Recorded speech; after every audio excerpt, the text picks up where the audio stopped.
Die Evangelie volgens Markus, Markus hoofstuk 1. Die Evangelie van Jesus Christus, die Seun van God, begin so. In die boek van die profeet Jesaja staan daar geskrywe: Kyk, ek stuur my boodskapper voor jou uit. Hy sal die pad vir jou regmaak.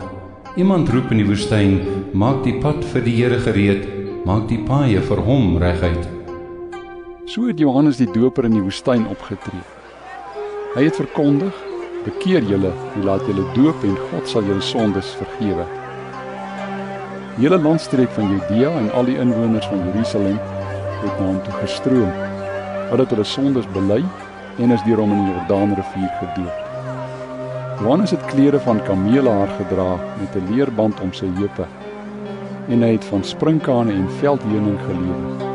Hy het gepreek en gesê: Die een wat na my kom, is my meerdere. Ek is nie eens werd om te buk en sy skoene los te maak nie. Ek het julle wel met water gedoop, maar hy sal julle met die Heilige Gees doop. Jesus het in daardie selfde tyd van Nasaret in Galilea afgekom, en hy is deur Johannes in die Jordaan gedoop. Net toe hy uit die water kom, het hy die hemel sien oopskeur en die Gees soos 'n duif na hom toe sien neerdaal. Daar was ook 'n stem uit die hemel: Jy is my geliefde seun, oor jou verheug ek my. Net daarna het die Gees hom weggevat die woestyn in, waar hy 40 dae lank gebly het en deur die Satan versoek is. Jesus was daar saam met die wilde diere en die engele het hom versorg. Nadat Johannes in die tronk opgesluit is, het Jesus na Galilea toe gegaan en die evangelie van God verkondig.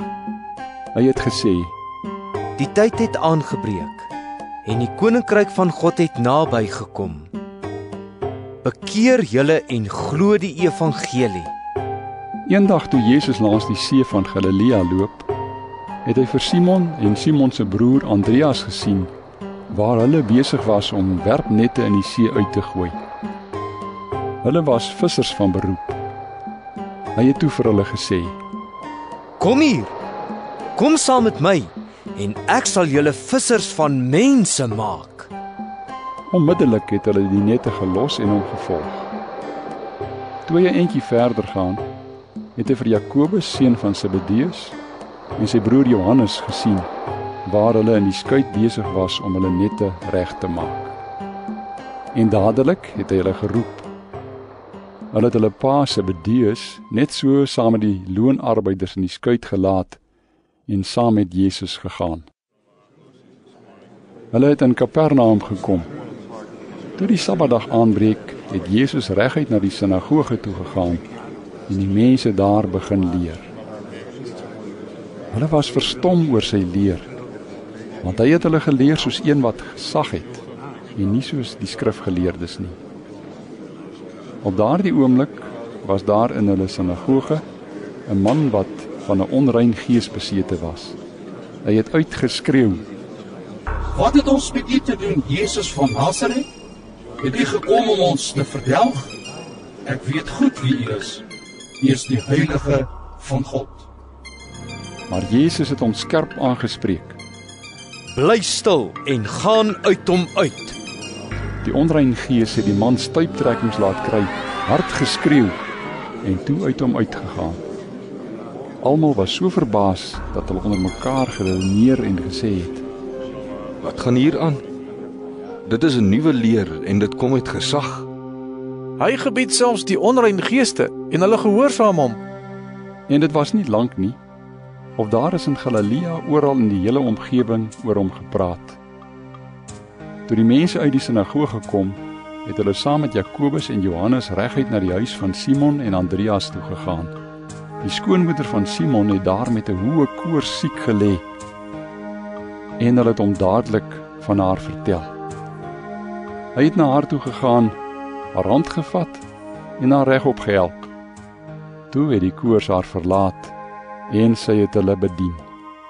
Toe dit aand geword het en die son al onder was, het die mense al die siekes en die wat in die mag van bose geeste was, na hom toe gebring.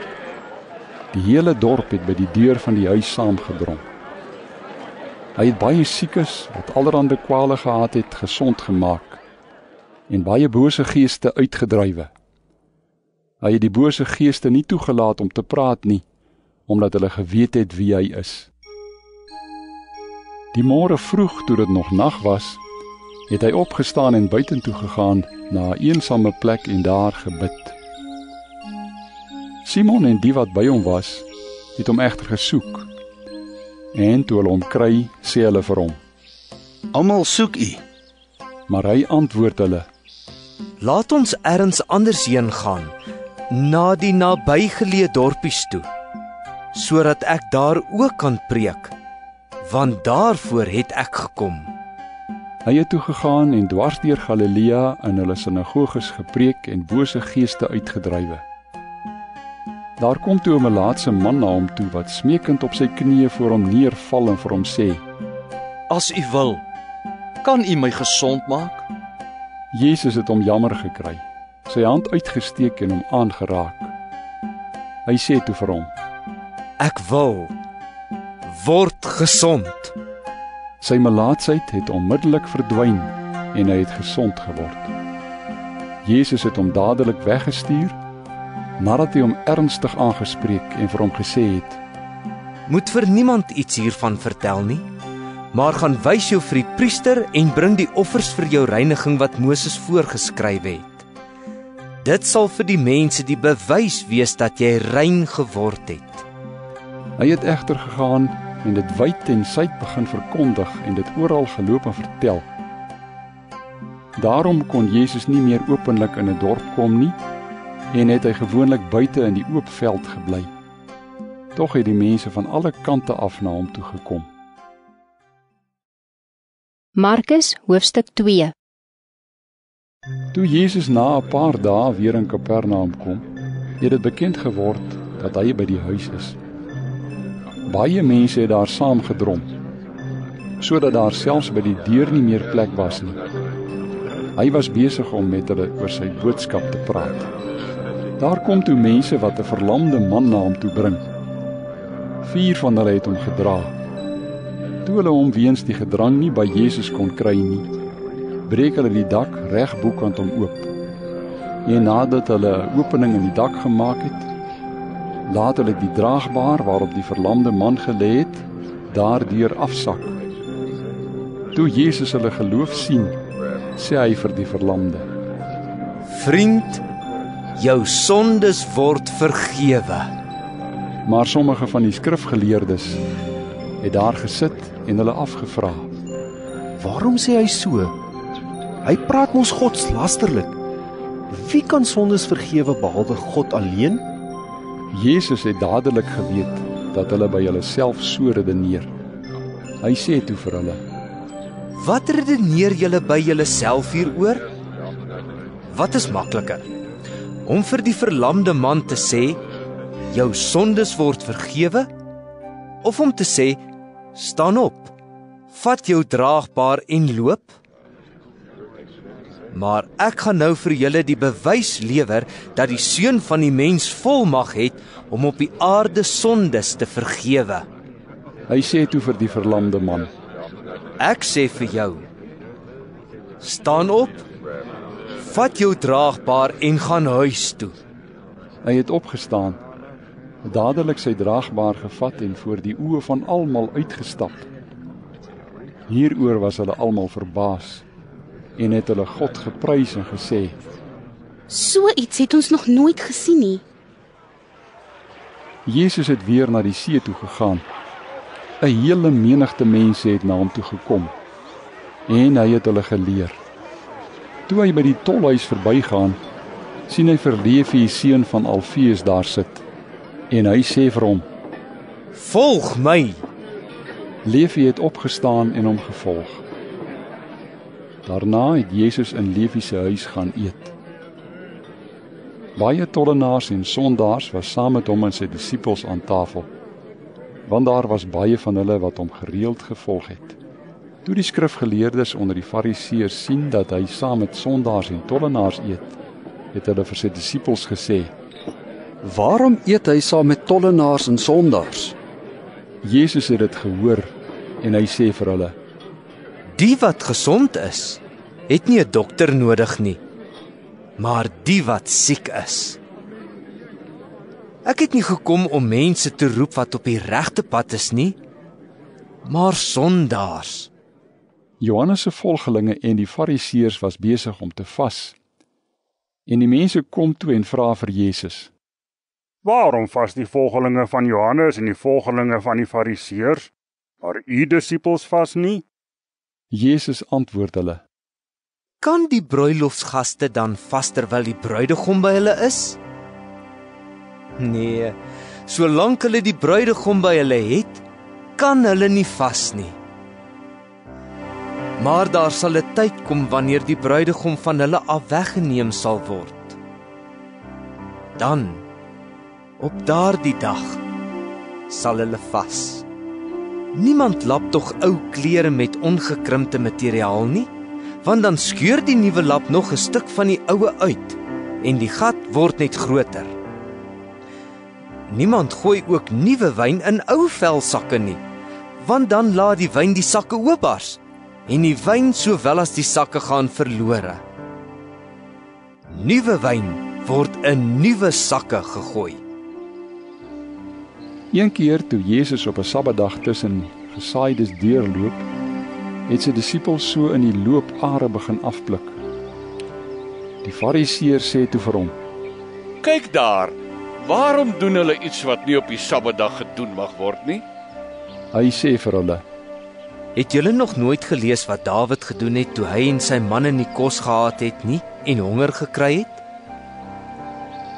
Hy het in die tyd van die hoëpriester Abjatar in die huis van God ingegaan en van die offerbrood geëet, wat niemand anders as die priesters mag geëet het nie, en ook vir sy manne daarvan gegee. Jesus het verder vir hulle gesê: Die Sabbatdag is vir die mens gemaak, en nie die mens vir die Sabbatdag nie. Daarom is die Seun van die mens Here ook oor die Sabbat. Markus hoofstuk 3. Jesus het weer na die sinagoge toe gegaan. Daar was 'n man met 'n gebreklike hand. Die Fariseërs het vir Jesus dopgehou om te sien of hy hom op die Sabbatdag sou gesond maak, sodat hulle vir Jesus daaroor kon aankla. Hy sê toe vir die man met die gebreklike hand: Staan op hier tussen hulle. Daarna vra hy vir hulle: Mag 'n mens op die Sabbatdag goed doen of kwaad doen? Iemand red of doodmaak? Hulle het egter niks gesê nie. Hy het hulle rondom hom kwaad aangekyk en was diep bedroef oor hulle verhardheid. Hy sê toe vir die man: Steek jou hand uit. Hy het sy hand uitgesteek en dit was gesond. Die Fariseërs het uitgegaan en dadelik met die Herodiane 'n komplot teen Jesus gesmee om hom om die lewe te bring. Jesus het toe met sy disippels teruggegaan na die see toe. 'n Menigte mense het van Galilea af agter hom aangegaan, ook van Judea af, en uit Jerusalem, en van Idumea, en van oor kan die Jordaan, en van rondom Tyrus en Sidon af, het daar baie mense na hom toe gekom, toe hulle hoor wat hy alles doen. Weens die gedrang het hy vir sy disippels gesê om vir hom 'n skuitjie reg te hou, sodat die mense hom nie vertrap nie. Hy het baie mense gesond gemaak, sodat almal wat die een of ander siekte gehad het, hom oorval het om aan hom te raak. As mense wat van onrein geeste besete was hom sien, het hulle voor hom neergeslaan en geskreeu: U is die Seun van God. Maar hy het hulle baie uitdruklik belet om bekend te maak wie hy is. Jesus het teen die berg opgegaan, en die wat hy wou hê nader geroep, en hulle het na hom toe gekom. Hy het toe 12, wat hy apostels genoem het, aangestel, om by hom te bly, sodat hy hulle kon uitstuur om te preek. Hulle het ook die mag ontvang om bose geeste uit te drywe. Hy het hierdie 12 aangestel: Petrus, soos hy Simon genoem het, Jakobus seun van Zebedeus en Johannes die broer van Jakobus. Vir hulle het hy die bynaam Boanerges gegee. Dit wil sê manne van die donder. Andreas, Filippus, Bartolomeus, Matteus, Thomas, Jakobus seun van Alfeus, Thaddeus, Simon die Kananeer en Judas Iskariot wat vir Jesus verraai het. Daarna het Jesus huis toe gegaan. 'n Menigte mense het weer saamgedrom, sodat daar selfs nie geleentheid was om 'n stukkie te eet nie. Toe sy familie hiervan hoor, het hulle gegaan om hom te gaan haal, want hulle het gesê, hy het van sy kop afgeraak. Die skrifgeleerdes wat van Jerusalem afgekom het gesê, hy is van Beelzebul besete, en dit is met die hulp van die aanvoerder van die bose geeste, dat hy bose geeste uitdrywe. Jesus het hulle nader geroep, en hulle met voorbeelde geantwoord. Hoe kan die Satan uitdrywe? As 'n koninkryk onderling verdeeld is, kan daardie koninkryk nie bly staan nie. En as 'n huisgesin onderling verdeeld is, sal daardie huisgesin nie kan bly staan nie. As die Satan teen homself in opstand kom en verdeeld is, kan hy nie bly staan nie, maar is dit sy einde. Bovendien kan niemand in 'n sterk man se huis ingaan en sy goed vat as hy nie vooraf die sterk man vasbind nie. Eers dan sal hy sy huis kan beroof. Dit verseker ek julle. Alles sal die mense vergewe kan word, al die sondige lastertaal wat hulle praat. Wie egter teen die Heilige Gees laster, word tot in ewigheid nie vergewe nie, maar bly ewig skuldig aan die sonde. Dit het hy gesê omdat hulle gesê het, hy is van 'n onrein gees besete. Sy moeder en sy broers het toe gekom. Hulle het buite bly staan en 'n boodskap na hom toe gestuur om hom te roep. 'n Menigte mense het rondom hom gesit. Hulle sê toe vir hom, kyk, die moeder en die broers en die susters daar buite soek u. Maar hy sê vir hulle, wie is my moeder en my broers? Hy het die mense aangekyk wat in 'n kring om hom sit en gesê, hier is my moeder en my broers. Elkeen wat die wil van God doen, is my broer en my suster en my moeder. Markus hoofstuk 4. Jesus het weer die mense langs die see begin leer. 'n Baie groot menigte het by hom saamgedrom, sodat hy op die see in 'n skuit gaan sit het. Die hele menigte was langs die see op die strand. Hy het hulle baie deur gelykenisse geleer. So het hy onder andere gesê terwyl hy hulle leer. Luister hier! 'n Saaier het eendag gaan saai. Met die saai het 'n deel van die saad op die pad geval en die voëls het gekom en dit opgepik. 'n Ander deel daarvan het op 'n klipbank geval, waar daar nie baie grond was nie. Dit het gou opgekom, omdat die grond nie diep was nie. Maar toe die son warm word, is dit verskroei. En omdat dit nie wortel geskiet het nie, het dit verdroog. 'n Ander deel het tussen die onkruid geval. Die onkruid het opgekom en dit laat verstik, en dit het nie saad geskiet nie. Die ander saad het in goeie grond geval, en dit het opgekom, gegroei en 'n oes gelewer. Party het 30voudig gedra, ander 60 en nog ander 100voudig. Verder het hy gesê, wie ore het en kan hoor, moet luister. Toe hulle alleen was, het die mense wat saam met die 12 by hom was, hom oor die gelykenisse uitgevra, en hy het vir hulle gesê, aan julle is die insig in die geheim van die koninkryk van God gegee. Maar vir die wat daar buite is, bly alles net by gelykenisse, sodat hulle kyk en tog nie sien nie, en hoor en tog nie verstaan nie. dat hulle nie miskien bekeer en vergewe word nie. Hy sê toe vir hulle: Julle begryp nie eens hierdie gelykenis nie? Hoe sal julle dan al die ander gelykenisse kan verstaan? Die saaiër saai die woord. Daar is mense by wie daar soos op 'n pad gesaai word. Sodra hulle die woord hoor, kom die Satan en vat die woord weg wat in hulle gesaai is. Daar is mense by wie daar soos op klipbanke gesaai word. Sodra hulle die woord hoor, neem hulle dit met blydskap aan. Hulle laat dit egter nie in hulle wortel skiet nie en hou nie lank uit nie. As hulle daarna terwille van die woord verdruk of vervolg word hulle gou afvallig. Daar is mense by wie daar soos tussen die onkruid gesaai word. Dit is hulle wat die woord hoor, maar die sorge van die lewe en die verleiding van rykdom en die begeertes na allerlei ander dinge kom op en verstik die woord, en dit bly sonder vrug.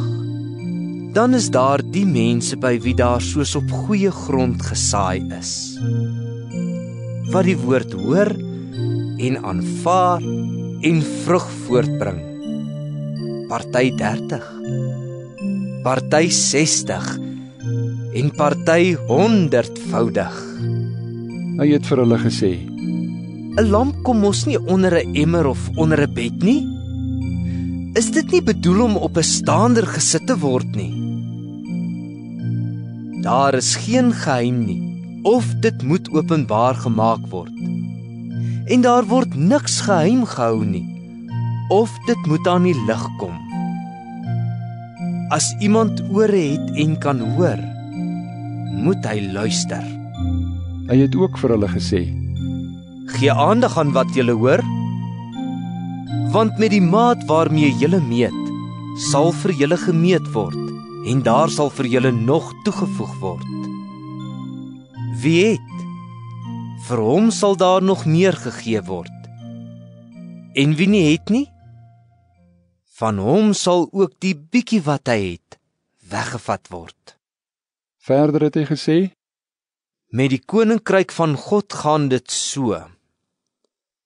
Iemand saai die saad op die land en gaan slaap en staan op, dag na dag, en die saad ontkiem en groei.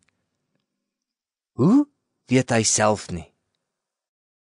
Vanself bring die aarde die graan voort. Eers 'n halm, dan 'n aar, dan die volkoringaar. En wanneer die graan ryp is, steek hy dadelik die sekel in, omdat die oestyd daar is. Hy het ook gesê: Hoe sal ons die koninkryk van God voorstel? Of met watter gelykenis sal ons dit uitbeeld? Dit is soos 'n mosterdsaadjie. Wanneer dit in die land geplant word, is dit die kleinste van al die soorte saad daar in die land. Maar as dit eenmaal geplant is, kom dit op en word dit groter as al die tuinplante. Dit kry sulke groot takke dat die voëls in sy skaduwee kom nes maak. Deur baie sulke gelykenisse het Jesus met die mense oor sy boodskap gepraat, vir sover hulle dit kon verstaan. Sonder 'n gelykenis het hy nie met hulle gepraat nie, maar wanneer hy met sy disippels alleen was, het hy vir hulle alles uitgelê.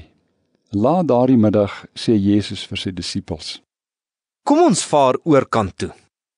Hulle het toe die mense wat daar was, daar laat bly en hom saamgeneem in die skuit waarin hy gesit het. Daar was ook nog ander skuite by. Skielik het daar 'n groot storm losgebars en die golwe het in die skuit geslaan, sodat die skuit al begin vol word het.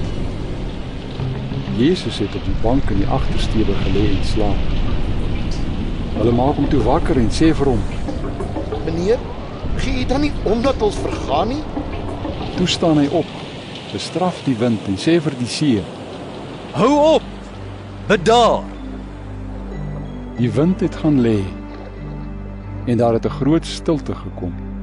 Toe sê hy vir hulle: Waarom is julle bang? Het julle dan nie geloof nie? Hulle is met groot ontzag vervul en het vir mekaar gesê: Wie kan hy tog wees dat selfs die wind en die see hom gehoorsaam? Markus hoofstuk 5. Daarna het hulle oorkant die see in die land van die Geraseners aangekom. Net toe Jesus uit die skuit klim, het daar van die grafte af 'n man met 'n onrein gees hom tegemoet gekom. Die man het tussen die grafte gebly. Niemand kon hom selfs met 'n ketting vasbind nie, want hulle het hom al dikwels met voet- en handboeie vasgemaak. Maar dan ruk hy die handboeie uitmekaar en skop die voetboeie stukkend. Niemand kon hom baas raak nie. Hy was dag en nag aan die skreeu tussen die grafte en in die berge, en dan kap hy homself met klippe. Hy het Jesus al van ver af gesien en nader gehardloop. Hy het voor hom neergeval en hard geskreeu: Wat het U met my te doen, Jesus, Seun van God die Allerhoogste? Ek smeek U, in God se naam, moet my nie pynig nie. Want Jesus het vir hom gesê: Onrein gees, gaan uit die man uit. Hy het hom toe gevra: Wat is jou naam? My naam is Legio, antwoord hy hom.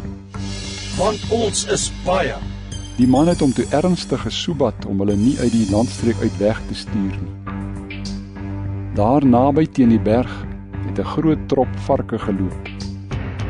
Die onrein geeste het hom toe gesmeek: Stuur ons na die varke toe, sodat ons in hulle kan invaar. Hy het hulle dit toegelaat, en hulle het uitgegaan en in die varke ingevaar. Die hele trop van omtrent 2000 het op loop gesit teen die hang af, die see in, en hulle het versuip. Hulle wagters het weggehardloop en dit in die dorp en op die plase gaan vertel. Die mense het kom kyk wat daar gebeur het. Toe hulle by Jesus kom en die besetene in wie die baie bose geeste was daar sien sit, met sy klere aan en by sy volle verstand, het hulle groot geskrik. Die wat alles gesien het vir hulle vertel wat met die besetene gebeur het, en ook van die varke. Hulle het toe by Jesus daarop aangedring om uit hulle gebied uit weg te gaan. Toe Jesus in die skuit klim, het die man wat van die duiwel besete was, by hom daarop aangedring om saam met hom te gaan.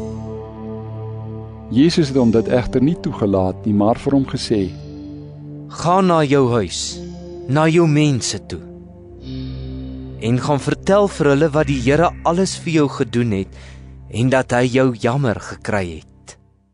Hy het toe gegaan en deur die hele Dekapolis begin bekend maak wat Jesus alles vir hom gedoen het. Almal was verbaas daaroor.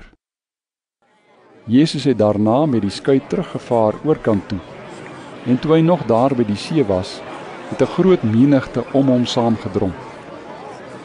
Een van die raadslede van die sinagoge, 'n man met die naam Jairus, kom toe daaraan.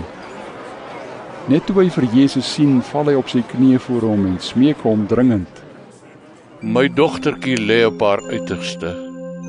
Kom lê tog die hande op haar, sodat sy kan gesond word en lewe. Hy het saam met hom gegaan.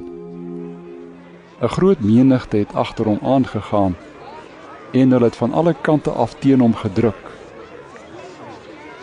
Daar was ook 'n vrou wat al 12 jaar lank aan bloedvloeiing gely het.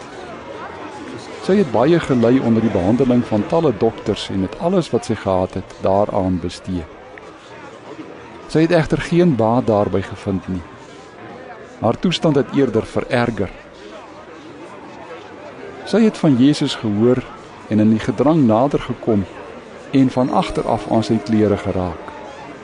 Want sy het gedink, as ek maar net aan sy klere kan raak, sal ek gesond word. En dadelik het die bron van haar bloedvloeiing opgedroog, en sy kon aan haar liggaam agterkom dat sy van haar kwaal ontslae was. Jesus het ook self onmiddellik geweet dat daar van hom krag uitgegaan het. Hy het hom in die gedrang omgedraai en gevra: Wie het aan my klere geraak? Sy disippels het hom geantwoord: U sien tog dat die mense van alle kante af teen u druk en dan vra u nog, wie het aan my geraak? Hy het rondom hom gekyk om te sien wie dit gedoen het. Die vrou het geskrik en gestaan in bewe, want sy het besef wat met haar gebeur het. Sy het toe voor hom op haar knieë kom val en vir hom haar hele geskiedenis vertel. Daarna sê hy vir haar: Dogter, jou geloof het jou gered. Gaan in vrede. Wees vergoed van jou kwaal genees. Terwyl Jesus nog met die vrou praat, kom daar mense van die raadslid van die sinagoge se huis af en sê vir hom: "U dogter het gesterwe. Waarom val u nog ons leermeester lastig?" Jesus het egter met die een oor gehoor wat daar gesê word, en hy sê toe vir die raadslid van die sinagoge: "Moet jou nie ontstel nie, bly maar net glo." Jesus het niemand behalwe Petrus, Jakobus en Johannes die broer van Jakobus toegelaat om verder saam met hom te gaan nie. Hy kom toe by die huis van die raadslid van die sinagoge aan en sien die hele gedoente van mense wat verskriklik huil en te kere gaan. Hy het ingegaan en vir hulle gesê: "Wat raas en huil julle so? Die kindjie het nie gesterwe nie. Sy slaap net." Hulle het hom uitgelag. Hy het almal beveel om uit te gaan. Hy het net die pa en die ma van die kindjie en die 3 disippels wat by hom was saamgeneem en in die kamer ingegaan waar die kindjie was. Hy vat toe die kindjie se hand en sê vir haar: "Talita, kom." Dit beteken: "Dogtertjie, ek sê vir jou, staan op." Dadelik het die dogtertjie opgestaan en begin loop. Sy was al 12 jaar oud. Die mense was stom van verbasing. Hy het hulle toe streng opdrag gegee om niemand anders daarvan te laat hoor nie en gesê hulle moet vir haar iets te eet te gee. Markus hoofstuk 6. Jesus het daarvandaan weggegaan. Hy het in die dorp gekom waar hy groot geword het, en sy disippels was saam met hom. En toe die Sabbatdag aanbreek, het hy die mense in die sinagoge begin leer. Baie het na hom geluister en is deur sy woorde aangegryp. Hulle het vir mekaar gesê: "Waar kom hy aan al hierdie dinge? En watter besondere gawe van wysheid het hy dat daar sulke kragtige dade deur sy hande plaasvind? Is hy dan nie 'n timmerman, 'n seun van Maria en die broer van Jakobus, Joses, Judas en Simon nie? En is dit dan nie sy susters wat hier by ons woon nie?" Die mense wou niks van hom weet nie. Jesus sê toe vir hulle: "'n Profeet word oral erken behalwe in die plek waar hy groot geword het, en in sy familiekring en sy gesin." Hy kon daar geen enkele wonderwerk doen nie, behalwe dat hy sy hande op 'n paar siekes gelê en hulle gesond gemaak het. Hy was verbaas oor die ongeloof van die mense. Daarna het hy by die dorpies in die omtrek rondgegaan en die mense daar geleer. Jesus het die 12 nader geroep en hulle 2-2 begin uitstuur. Hy het aan hulle mag oor onrein geeste gegee. Verder het hy hulle bevel gegee om niks vir die pad saam te vat nie. Net 'n kierie, geen kos, geen reissak, geen geld in die beursie nie. Hulle moes wel skoene aantrek, maar nie nog 'n kledingstuk saamvat nie. Daarby het hy vir hulle gesê: "Waar julle in 'n plek kom en in 'n huis ontvang word, bly daar totdat julle van die plek af weggaan. En as 'n plek julle nie wil ontvang en die mense nie na julle luister nie, gaan dan daarvandaan weg en skud selfs die stof onder aan julle voete af as aanklag teen hulle." Hulle het toe gaan verkondig dat die mense hulle moet bekeer. Daarby het hulle baie bose geeste uitgedrywe en baie siekes met olie gesalf en gesond gemaak. Koning Herodes het van Jesus gehoor, want sy naam het bekend geraak. Party mense het gesê: "Johannes die Doper is uit die dood opgewek, daarom werk die kragte in hom." En party het gesê: "Dit is Elia." Ander het gesê: Hy is 'n profeet, soos een van die ou profete. Toe Herodes dit dan hoor, het hy gesê: Die Johannes wat ek onthoof het, is uit die dood opgewek. Vroeger het Herodes self gestuur en Johannes laat vang. Hy het hom in die tronk opgesluit op aandrang van Herodias, die vrou van sy broer Filippus. Herodes het met haar getrou en Johannes het vir hom gesê: U mag nie u broer se vrou vat nie. Herodias het daarna 'n wrok teen hom gekoester en wou hom laat doodmaak, maar sy kon nie, want Herodes was bang vir Johannes, omdat hy besef het dat hy 'n opregte en godvreesende man is. Hy het vir Johannes onder sy beskerming geneem en elke keer wanneer hy hom aangehoor het hy in 'n ernstige tweestryd geraak. Tog het hy graag na hom geluister. Op 'n dag het Herodias 'n goeie kans gekry. Toe Herodes op sy verjaarsdag vir sy hoofamptenare en die opperbevelhebbers en die hoë lui van Galilea 'n feesmaal gegee het, het die dogter van Herodias daar ingekom en vir hulle gedans. Dit het groot byval by Herodes en sy gaste gevind. Die koning het toe vir die meisie gesê: Vra my net wat jy wil hê, en ek sal dit vir jou gee. Daarby het hy dit herhaaldelik met 'n eed vir haar bevestig. Net wat jy my vra, sal ek vir jou gee, tot selfs die helfte van my koninkryk. Sy het toe uitgegaan en vir haar ma gesê: Wat moet ek vra? Die het gesê: Die kop van Johannes die Doper. Sy het haastig reguit na die koning toe geloop en vir hom gevra: Ek wil hê u moet vir my dadelik in 'n skottel die kop gee van Johannes die Doper. Die koning was baie verslae. Maar omdat hy dit voor die gaste met 'n eed beloof het, wou hy haar dit nie weier nie. Hy het dadelik iemand van sy leiwag opdrag gegee en hom gestuur om Johannes se kop te gaan haal. Hy het hom in die tronk gaan onthoof, sy kop in 'n skottel gebring en dit vir die meisie gegee. En die meisie het dit vir haar ma gegee.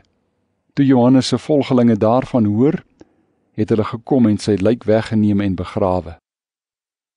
Die apostels het na Jesus toe teruggekom en vir hom alles vertel wat hulle gedoen en wat hulle die mense geleer het. Daar was baie mense wat gedurig gekom en gegaan het, sodat Jesus en sy disippels selfs nie kans gehad het om iets te eet nie. Hy sê toe vir hulle: Kom julle alleen saam na 'n stil plek toe en rus 'n bietjie. Hulle het met 'n skuit na 'n stil plek toe vertrek waar hulle alleen kon wees. Baie mense het hulle egter gesien en agtergekom waarheen hulle gaan.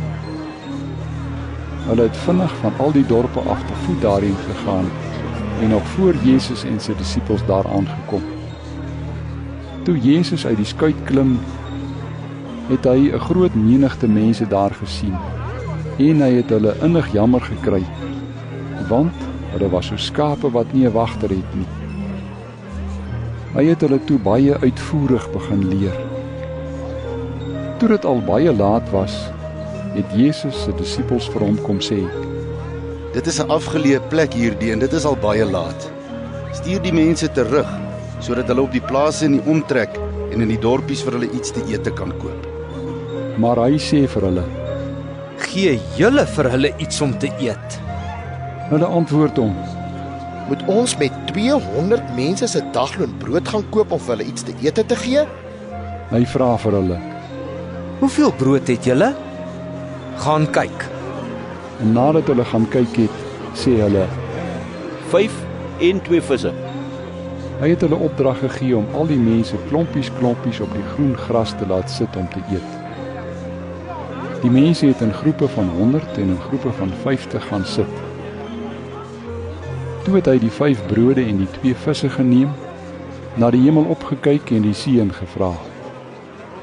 Daarna het hy die brood gebreek en dit vir sy disippels gegee om aan die mense voor te sit. Hy het ook die 2 visse onder hulle almal verdeel. Al die mense het geëet en genoeg gekry. Hulle het nog 12 mandjies vol bymekaar gemaak van die stukke brood en die vis. Van die wat van die brood geëet het, was net die mans 5000. Net daarna het Jesus se disippels aangesê om in die skuit te klim en solank vooruit te gaan na die oorkant, na Betsaida toe, terwyl hy nog eers die mense huis toe stuur. Nadat hy hulle laat gaan het hy die berg opgegaan om te bid. Toe dit aand word, was die skuit al ver weg die see in en Jesus alleen op die strand. Hy het gesien hulle roei swaar, want die wind was teen hulle. Teen dagbreek die volgende môre het hy op die see na hulle toe aangeloop gekom en hy wou langs hulle verbygaan. Toe hulle hom op die see sien loop, het hulle gedink dit is 'n spook. Hulle het hard geskreeu, want hulle het hom almal gesien en groot geskrik. Maar hy het dadelik met hulle gepraat en vir hulle gesê: Wees gerus, dit is ek. Moenie bang wees nie. Hy het toe by hulle in die skuit geklim en die wind het gaan lê. Hulle was heeltemal uit die veld geslaan, want hulle het nie werklik verstaan wat die vermeerdering van die brood beteken nie. Hulle kon dit nog nie begryp nie. Hulle het toe land toe gevaar en by Genesaret aan wal gegaan. Toe hulle uit die skuit klim, het die mense hom dadelik herken en in daardie hele landstreek rondgegaan en die wat ongesteld was op draagbare begin aandra na waar hulle gehoor het dat hy is. Waar hy ook al in dorpe of stede of op plase gekom het die mense die siekes op die bymekaar kom plekke neergesit en hom gevra dat die siekes tog maar net aan die soem van sy klere mag raak. En almal wat aan hom geraak het gesond geword. Markus hoofstuk 7. Die Fariseërs en sommige skrifgeleerdes wat van Jerusalem afgekom het, kom toe by Jesus. Hulle het gesien party van sy disippels eet hulle kos met onrein hande. Dit is met hande wat nie gewas is nie. Die Fariseërs en tevens die Jode oor die algemeen eet immers nie as hulle nie eers hulle hande behoorlik gewas het nie. So hou hulle aan die oorgelewerde gebruik van die voorgeslagte. En wanneer hulle van die dorp afkom, eet hulle nie as hulle nie eers gewas het nie. Daar is ook nog baie ander oorgelewerde gebruike waaraan hulle hou, soos hoe om koppies, bekers, bakke en stoele te was. Die Fariseërs en die skrifgeleerdes vra hom toe: Waarom handel u disippels nie volgens die oorgelewerde gebruik van die voorgeslagte nie en eet hulle met onrein hande? Hy antwoord hulle: Die profeet Jesaja het julle mooi opgesom. Julle is skynheiliges, soos daar geskrywe staan: Hierdie volk eer my met hulle mond, maar hulle hart is ver van my af. Dit help niks dat hulle my probeer dien deur leerstellings van mense as gebooie van God voor te hou nie. Julle laat die gebod van God los en hou aan die oorgelewerde gebruik van mense vas. Hy het verder vir hulle gesê: Julle verstaan die kuns goed om die gebod van God op sy te skuwe en julle oorgelewerde gebruike in stand te hou. Moses het gesê: Eer jou vader en jou moeder, en wie sy vader of sy moeder vloek, moet sekerlik doodgemaak word. Maar julle sê: Iemand kan vir sy pa of sy ma sê: Enige gawe wat u van my sou kon kry, is korban. Dit wil sê 'n offergawe vir God. En so laat julle hom toe om hoegenaamd niks vir sy pa of sy ma te doen nie. So ontneem julle die woord van God sy gesag deur julle oorgelewerde gebruike wat julle op julle beurt weer oorgelewer het. Daar is ook nog baie ander sulke dinge wat julle doen. Daarna het Jesus weer die menigte nader geroep en vir hulle gesê: Luister julle almal hier na my en verstaan dit goed. Niks wat van buite af in 'n mens ingaan, kan hom onrein maak nie. Maar die dinge wat uit 'n mens uitkom, dit maak hom onrein. Toe hy van die menigte af weer huis toe gegaan het, het sy disippels hom oor hierdie beeldspraak uitgevra. Hy sê toe vir hulle: So, dan verstaan julle dit ook nie? Begryp julle nie dat niks wat van buite af in 'n mens ingaan, hom onrein kan maak nie? Omdat dit nie in sy hart ingaan nie, maar in sy maag, en daarna uit sy liggaam uitgaan. Daarmee het hy alle kos rein verklaar. Maar, het hy verder gesê, wat van binne af uit 'n mens kom, dit maak 'n mens onrein. Van binne af, uit die hart van die mens, kom die slegte gedagtes. Onkuisheid, diefstal, moord, oorspel, hebsug, kwaadwilligheid, bedrog, losbandigheid, afguns, kwaadpratery, hoogmoed, ligsinnigheid. Al hierdie slegte dinge kom van binne af en dit maak 'n mens onrein. Jesus het hom gereed gemaak en daarvandaan weggegaan na die gebied van Tyrus toe. Daar het hy in 'n sekere huis tuis gegaan en hy wou nie hê dat iemand dit te wete moes kom nie. Tog kon hy nie onopgemerk bly nie.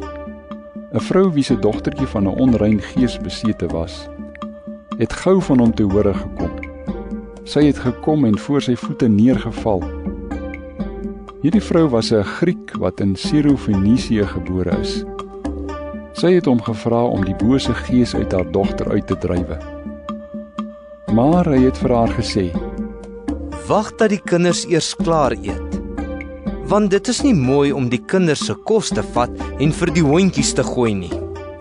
Sy het hom geantwoord: Here, die hondjies eet darm onder die tafel die kindertjies se oorskiet. Toe sê hy vir haar: Op grond van wat jy gesê het, kan jy maar huis toe gaan. Die bose gees het al klaar uit jou dogter uitgegaan. Toe sy by die huis kom, kry sy haar kindjie op die bed lê en die bose gees was al klaar uit haar uit. Jesus is weer uit die gebied van Tyrus weg en deur Sidon na die see van Galilea toe in die gebied van Decapolis. Die mense bring toe 'n dowe man wat ook 'n spraakgebrek het na hom toe en vra hom om tog sy hand op hom te lê. Hy het hom eers eenkant toe gevat, weg van die mense af. Toe het hy sy vingers in die man se ore gesteek en spoeg aan sy tong gesmeer. Daarna het hy na die hemel toe opgekyk, gesug en vir hom gesê: Ephata. Dit beteken gaan oop. Sy ore het dadelik oopgegaan.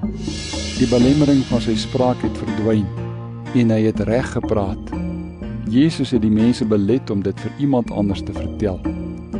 Maar hoe meer hy hulle belet het, hoe meer het hulle dit verkondig. Hulle is geweldig aangegryp en het gesê: Alles wat hy doen is goed. Die dowes laat hy hoor en die stommes laat hy praat. Markus hoofstuk 8. In daardie selfde tyd was daar weer 'n keer 'n groot menigte mense by Jesus. En hulle het niks gehad om te eet nie.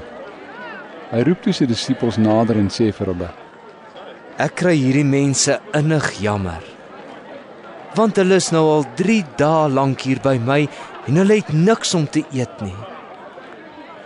As ek hulle nou sonder kos huis toe stuur, sal hulle langs die pad beswyk. Party van hulle kom van ver af.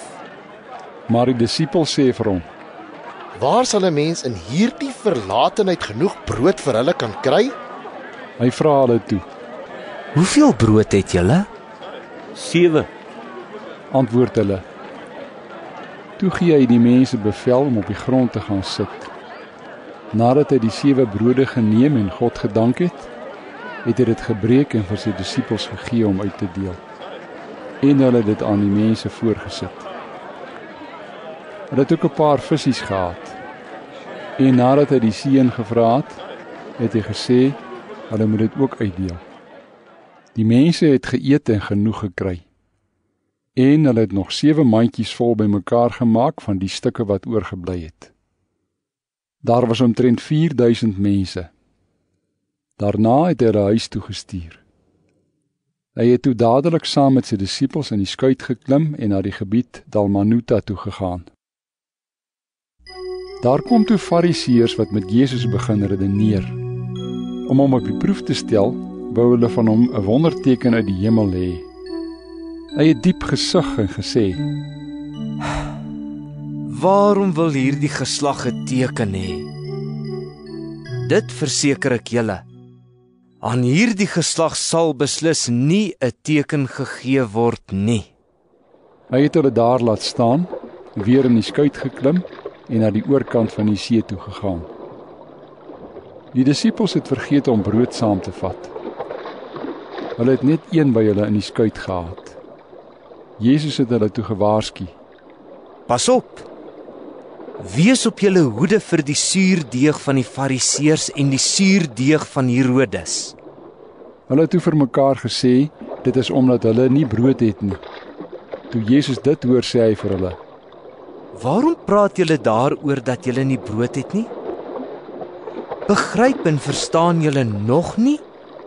Is julle nog steeds so traag van begrip? Julle wat oë het, sien julle dan nie? Julle wat ore het, hoor julle dan nie? Onthou julle nie, toe ek die 5 brode vir die 5000 gebreek het, hoeveel mandjies vol stukke brood julle oorgehou het nie? 12, sê hulle vir hom. En 7 brode vir die 4000? Hoeveel mandjies vol stukke het julle toe oorgehou? 7, sê hulle vir hom. Toe sê hy vir hulle: Verstaan julle dan nog nie? Hulle het in Betsaida aangekom, en toe bring die mense 'n blinde man na Jesus toe en vra hom om hom aan te raak. Hy het die blinde man aan die hand gevat en hom uit die dorp uitgelei. Toe het hy op sy oë gespoeg, sy hande daarop gesit en vir hom gevra: Sien jy al iets? Hy het sy oë geknip en gesê: Ek sien mense, iets soos bome. Ek sien hulle loop. Daarna het Jesus weer sy hande op sy oë gesit. Die man het sy oë oopgemaak en hulle was reg. Hy het alles duidelik gesien. Jesus het hom huis toe gestuur en gesê: Moenie by die dorp aangaan nie. Daarna het Jesus en sy disippels na die dorpies naby Caesarea Philippi gegaan. Langs die pad het hy vir die disippels gevra: Wie sê die mense is ek? Hulle antwoord hom: Johannes die Doper, party sê weer Elia, en party een van die profete. Maar julle, vra hy hulle: Wie sê julle is ek? Petrus antwoord hom: U is die Christus. Toe belet hy hulle om dit vir iemand anders te vertel. Jesus het hulle toe begin leer dat die Seun van die Mens baie moet ly, dat hy deur die familiehoofde en die priesterhoofde en die skrifgeleerdes verwerp moet word en doodgemaak moet word en 3 dae later moet opstaan. Hy het met hulle hieroor reguit gepraat. Toe het Petrus hom op sy geneem en hom begin berispe. Hy het egter omgedraai, na sy disippels gekyk en vir Petrus berispe. Moenie in my pad staan nie, Satan, het hy gesê, want jy dink nie aan wat God wil hê nie, maar aan wat die mense wil hê. Jesus het toe die menigte mense saam met sy disippels nader geroep en vir hulle gesê: As iemand agter my aan wil kom, moet hy homself verloon, sy kruis opneem en my volg. Want wie sy lewe vir homself wil behou, sal dit verloor. Maar wie sy lewe vir my en die evangelie verloor, sal dit behou. Wat help dit 'n mens tog om die hele wêreld as wins te verkry en sy lewe te verloor?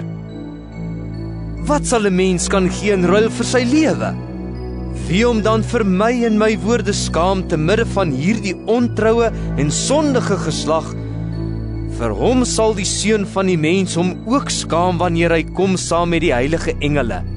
en bekleë is met dieselfde heerlikheid as sy Vader. Markus hoofstuk 9. Verder het hy vir hulle gesê: Dit verseker ek julle, daar is party van die wat hier staan, wat beslis nie sal sterwe voordat hulle gesien het dat die koninkryk van God met krag gekom het nie. 6 dae later het Jesus vir Petrus en Jakobus en Johannes saamgeneem en hulle op 'n hoë berg gebring waar hulle heeltemal alleen was.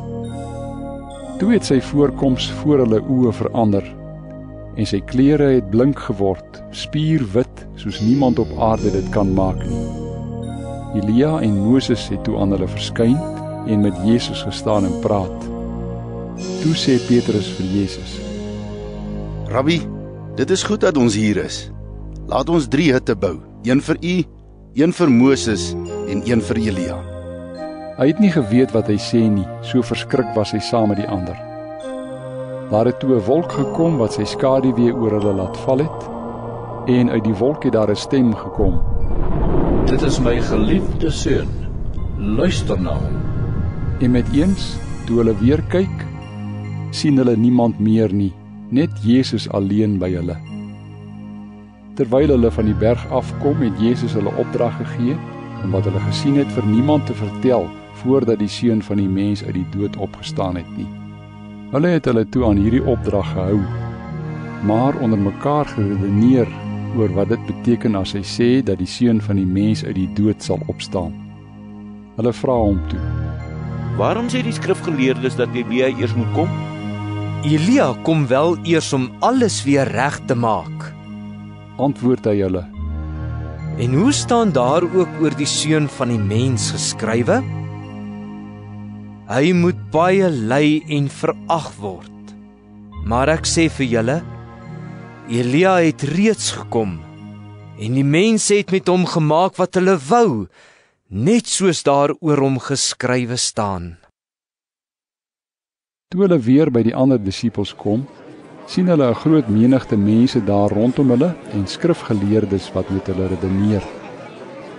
Die hele menigte was verras toe hulle Jesus skielik sien en het nader gehardloop om hom te verwelkom. Hy het vir die skrifgeleerdes gevra: Waaroor redeneer julle met my disippels? Een van die mense het hom geantwoord: Meneer, ek het my seun na u toe gebring omdat hy van 'n gees besete is wat hom stom maak. En elke keer as die gees hom gryp, gooi hy hom op die grond neer. Dan kry hy skuim om die mond en hy kners op sy tande en sy spiere trek saam. Ek het die disippels gevra om die gees uit te drywe en hulle kon nie. Jesus sê toe vir hulle: Ongelowige geslag, hoe lank moet ek nog by julle wees? Hoe lank moet ek julle nog verdra? Bring hom hier na my toe. Hulle het die seun na hom toe gebring. Net toe die gees vir Jesus sien, het hy die seun geweldige stuiptrekkings laat kry. Hy het op die grond neergeslaan en rondgerol, met skuim om die mond. Jesus het vir die pa gevra: Hoe lank is dit al dat dit hom oorkom? Van kleins af, antwoord hy. En baie keer het die gees hom al in vuur en in water gegooi om hom dood te maak. As hy tog miskien iets daaraan kan doen, kry ons jammer en help ons. As u iets kan doen, sê jy? Antwoord Jesus. Vir die een wat glo, kan alles. Ek glo, roep die seun se pa dadelik uit. Help my in my ongeloof. Toe Jesus sien dat 'n menigte mense aangestroom kom, het hy die onrein gees skerp aangespreek.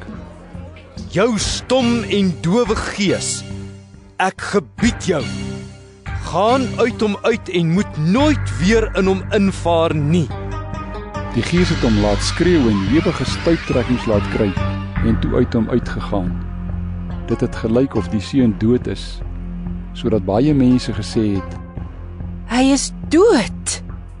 Jesus het hom egter aan die hand gevat en opgehelp, en hy het opgestaan. Nadat Jesus huis toe gegaan het, toe hulle alleen was, het sy disippels hom gevra: Waarom kon ons die gees nie uitdrywe nie? Hy het vir hulle gesê: Hierdie goed kan met niks anders as met gebed uitgedrywe word nie. Toe het hulle daarvandaan weggegaan en deur Galilea gereis. Jesus wou nie hê dat iemand anders dit te wete moes kom nie.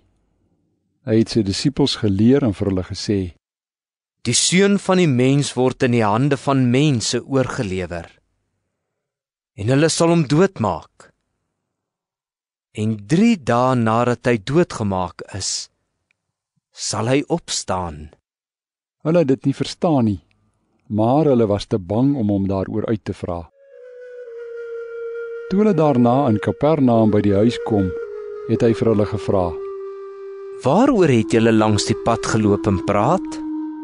Hulle het egter niks geantwoord nie, want hulle het langs die pad met mekaar gestry oor wie van hulle die belangrikste is. Jesus het gaan sit en die 12 geroep. Hy sê toe vir hulle: As iemand die eerste wil wees, moet hy die heel laaste en almal se dienaar wees. Toe het hy 'n kindjie geneem en hom tussen hulle laat staan. Hy het sy arm om hom gesit en vir hulle gesê: Elkeen wat so 'n kindjie in my naam ontvang, ontvang my.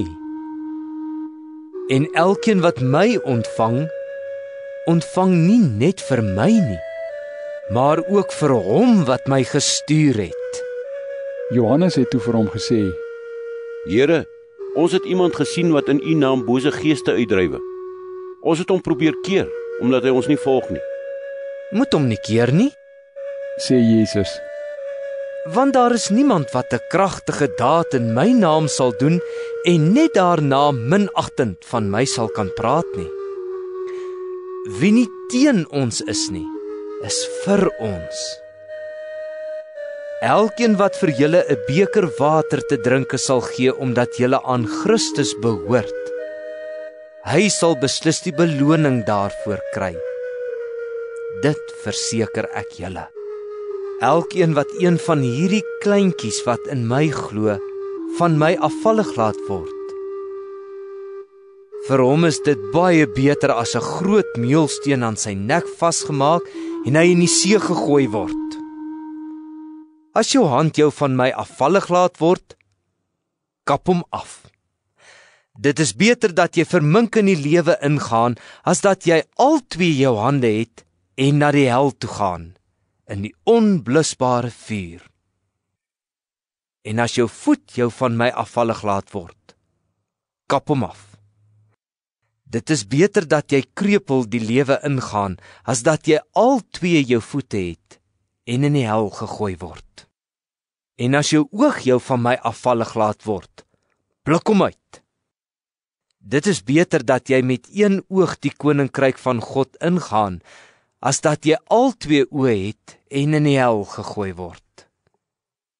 Daar gaan die wurm nie dood nie, en word die vuur nie geblus nie. Almal sal met die vuur van beproewing gelouter word. Sout is goed, maar as sout sy krag verloor het, waarmee sal 'n mens dit weer sout maak? Julle moet werklik sout wees en in vrede met mekaar lewe. Markus hoofstuk 10. Jesus het hom gereed gemaak en daarvandaan na die gebied Judea toe vertrek, oor kan die Jordaan laas. Baie mense het weer na hom toe gekom en, soos hy gewoond was, het hy hulle geleer. Daar het ook Fariseërs gekom en, om hom op die proef te stel, het hulle hom gevra: Mag 'n man van sy vrou skei?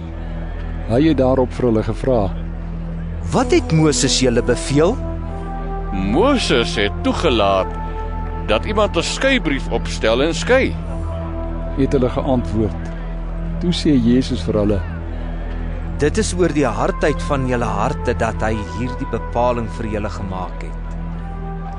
Maar van die begin af, van die skepping af, het God hulle man en vrou gemaak. Daarom sal 'n man sy vader en moeder verlaat en saam met sy vrou lewe, en hulle 2 sal een wees, sodat hulle nie meer 2 is nie, maar 1. Wat God dan saamgevoeg het, mag 'n mens nie skei nie. In die huis het die disippels hom weer hieroor uitgevra. Hy sê toe vir hulle: Elkeen wat van sy vrou skei en met 'n ander een trou, pleeg egbreuk teen sy vrou. En as 'n vrou van haar man skei en met 'n ander een trou, pleeg sy egbreuk. Die mense het kindertjies na Jesus toe gebring dat hy hulle moet aanraak. Sy disippels het met die mense daaroor geraas. Maar toe Jesus dit sien, was hy verontwaardig en het hy vir hulle gesê: Laat die kindertjies na my toe kom en moet hulle nie verhinder nie. Want die koninkryk van God is juis vir mense soos hulle. Dit verseker ek julle, wie die koninkryk van God nie soos 'n kindjie ontvang nie, sal daar nooit ingaan nie. Hy het sy arms om die kindertjies gesit, hulle die hande opgelê en hulle geseën. Net toe Jesus uit die huis uitkom om verder te gaan, kom daar iemand aangehardloop. Hy val toe voor hom op sy knieë en vra hom: Goeie leermeester, wat moet ek doen om die ewige lewe te verkry? Daarop sê Jesus vir hom: Waarom noem jy my goed? Niemand is goed nie, behalwe God alleen. Jy ken die gebooie. Jy mag nie moord pleeg nie, jy mag nie egbreuk pleeg nie, jy mag nie steel nie. Jy mag nie vals getuienis aflê nie. Jy mag nie iemand veronreg nie. Eer jou vader en jou moeder. Meneer, sê hy vir hom, dit alles het ek van my kinderdae af nagekom. Jesus het na hom gekyk en hom lief gekry en vir hom gesê: Net een ding kom jy kort. Gaan verkoop alles wat jy het en gee die geld vir armes, en jy sal 'n skat in die hemel hê. Kom dan terug en volg my. Hy het egter geskrik toe hy dit hoor en het bedruk weggegaan, want hy het baie besittings gehad. Jesus kyk toe na sy disippels rondom hom en sê vir hulle: Hoe moeilik sal mense wat ryk is in die koninkryk van God kom. Die disippels was verbaas oor hierdie woorde van hom. Jesus sê toe verder vir hulle: Kinders, hoe moeilik is dit om in die koninkryk van God te kom? Dit is makliker vir 'n kameel om deur die oog van 'n naald te kom, as vir 'n ryke om in die koninkryk van God te kom. Dit het hulle geweldig ontstel en hulle het vir mekaar gesê: Wie kan dan gered word? Jesus het reguit na hulle gekyk en gesê: Vir mense is dit onmoontlik, maar nie vir God nie. Want vir God is alles moontlik. Petrus sê toe vir hom: Kyk, ons het alles verlaat en ons volg U. Jesus antwoord: Dit verseker ek julle. Daar is niemand wat ter wille van my en ter wille van die evangelie afgesien het van sy huis, of broers of susters of moeder of vader of kinders of eiendom nie. Of hy kry nou in hierdie tyd 100 keer soveel. Huise en broers en susters en moeders en kinders en eiendom, saam met baie vervolging. En in die bedeling wat kom, die ewige lewe. Maar baie wat eerste is, sal laaste wees. En wat laaste is, eerste. Op pad Jerusalem toe het Jesus voor hulle uitgeloop. Dit het die disippels verontrus en die mense wat agterna gekom het laat bang word. Toe het hy weer die 12 op sy geneem en hulle begin vertel wat met hom gaan gebeur. Kyk, ons gaan nou Jerusalem toe. Daar sal die Seun van die Mens aan die priesterhoofde en skrifgeleerdes oorgelewer word, en hulle sal hom tot die dood veroordeel en hom aan die heidene uitlewer. Die sal met hom spot en op hom spoeg en hom slaan en hom doodmaak. En 3 dae later sal hy uit die dood opstaan. Jakobus en Johannes, die seuns van Zebedeus, kom toe na Jesus toe en sê vir hom: Here, ons wil graag hê U moet vir ons doen wat ons U gaan vra. Wat wil julle hê moet ek vir julle doen? Het hy hulle gevra. Hulle het hom geantwoord. Wanneer u as koning heers, laat ons dan langs u sit. Die een aan die regterhand en die ander een aan die linkerhand. Julle weet nie wat julle vra nie, sê Jesus vir hulle. Kan julle die lydensbeker drink wat ek drink?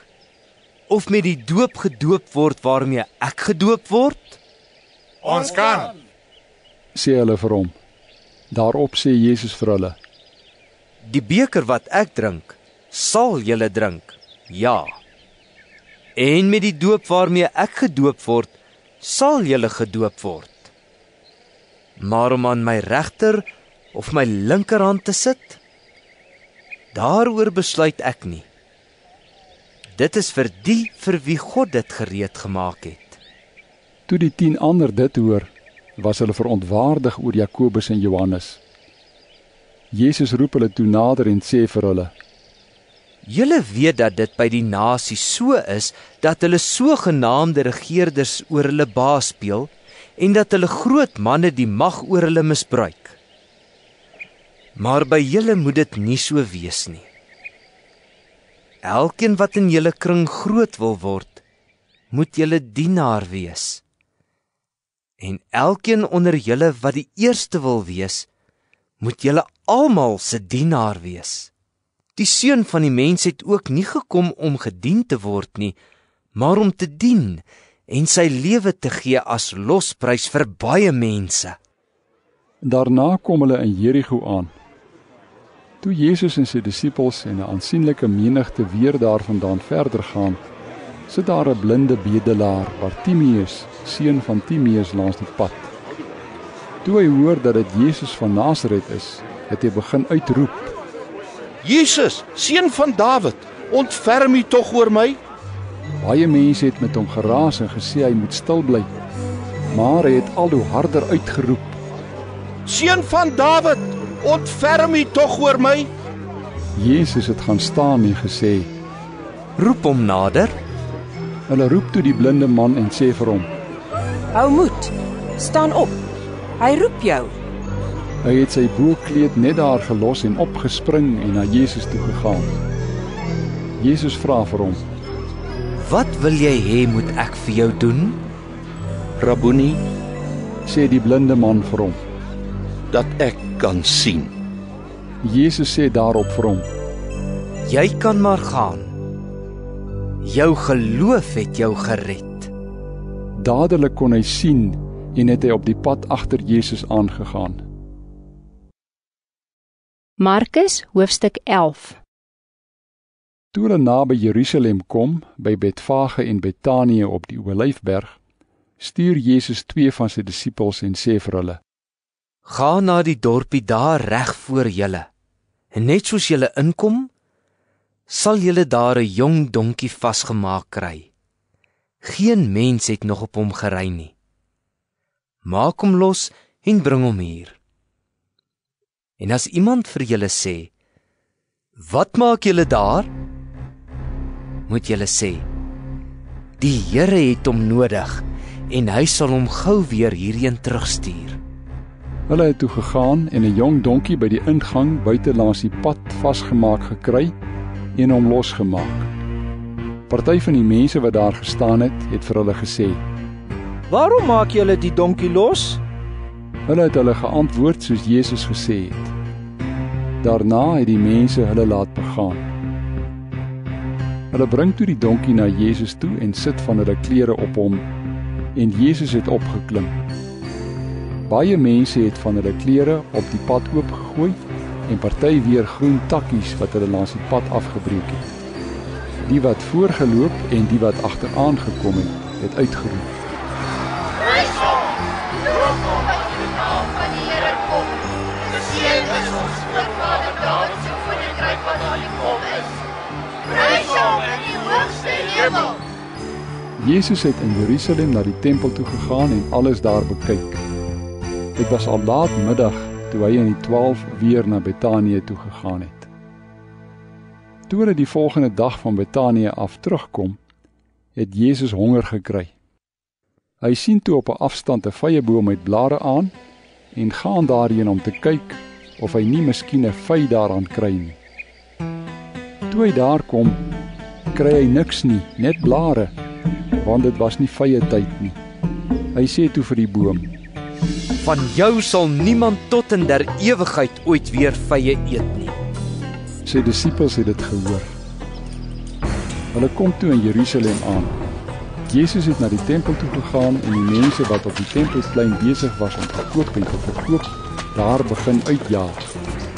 Die tafels van die geldwisselaars en die stoele van die duiweverkopers het hy omgegooi. En hy het niemand toegelaat om goed oor die tempelplein te dra nie. Toe het hy die mense geleer en vir hulle gesê: Staan daar nie geskrywe, my huis sal 'n huis van gebed vir al die nasies wees nie? Maar julle het dit 'n rowersnes gemaak.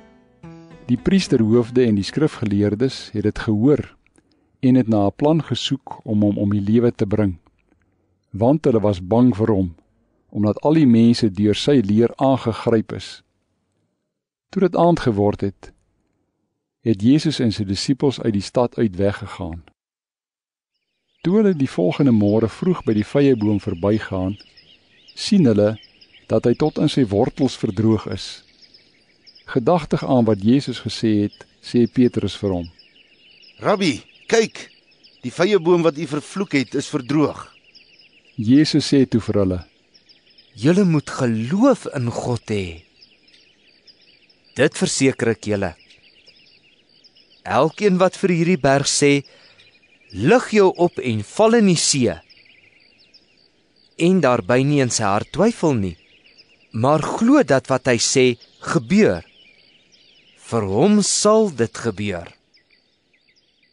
Daarom sê ek vir julle, alles wat julle in die gebed vra, glo dat julle dit al ontvang het, en dit sal vir julle so wees. En wanneer julle staan om te bid, en julle het iets teen iemand, vergewe hom. Dan sal julle Vader wat in die hemel is, julle ook julle oortredings vergewe. Hulle kom toe weer in Jerusalem aan. Terwyl Jesus op die tempelplein loop, kom die priesterhoofde en die skrifgeleerdes en die familiehoofde na hom toe en vra vir hom: Met watter gesag doen jy hierdie dinge?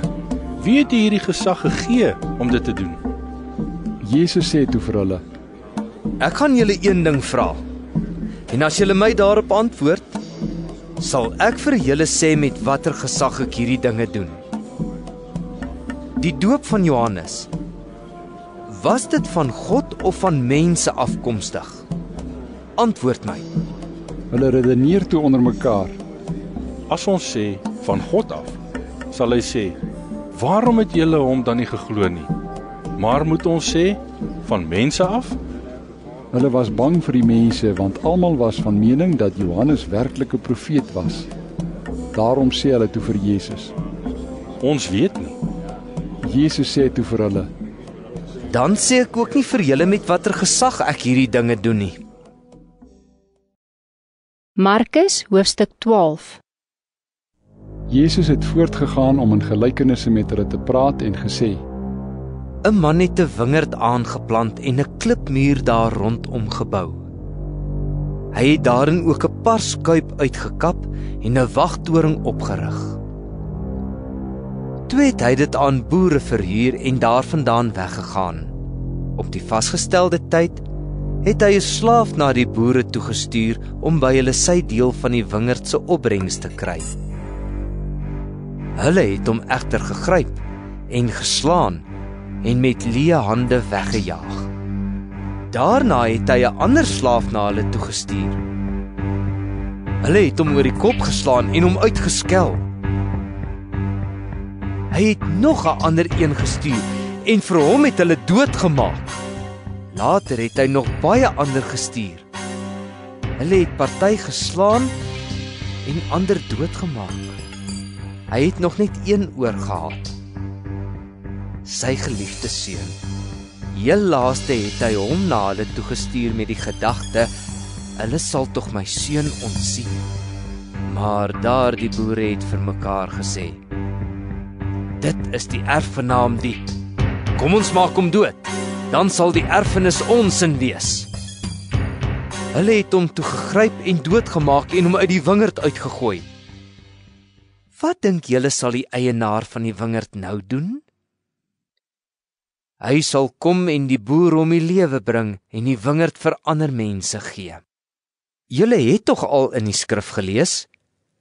Die klip wat deur die bouers afgekeur is, juis hy het die belangrikste klip in die gebou geword. Dit is deur die Here gedoen en is 'n wonder in ons oë. Hulle het toe na 'n plan gesoek om hom te laat vang, want hulle het besef dat hy met hierdie gelykenis op hulle gesin speel het. Maar hulle was bang vir die mense en het hom laat staan en weggegaan. Toe stuur hulle 'n paar van die Fariseërs en van die Herodiane na Jesus toe om hom met 'n vraag en 'n stryk te vang. Hulle kom sê toe vir hom: Meneer, ons weet dat u iemand is wat die mening eerlik uitspreek sonder om mense in aanmerking te neem, want u let nie op die aansien van persone nie. U is getrou aan die waarheid en so maak u die wil van God bekend. Is dit reg om aan die keiser belasting te betaal? Of is dit nie? Moet ons betaal of moet ons nie betaal nie? Jesus het egter geweet dat hulle huigel en hy het vir hulle gesê: Waarom stel julle vir my 'n stryk? Bring vir my 'n muntstuk dat ek sien. Hulle bring toe vir hom een en hy vra vir hulle: Wie se kop en naam is hierop? Die keiser se, antwoord hulle hom. Jesus sê toe vir hulle: Gee aan die keiser wat aan die keiser behoort, en aan God wat aan God behoort. En hulle was stom van verbasing oor hom.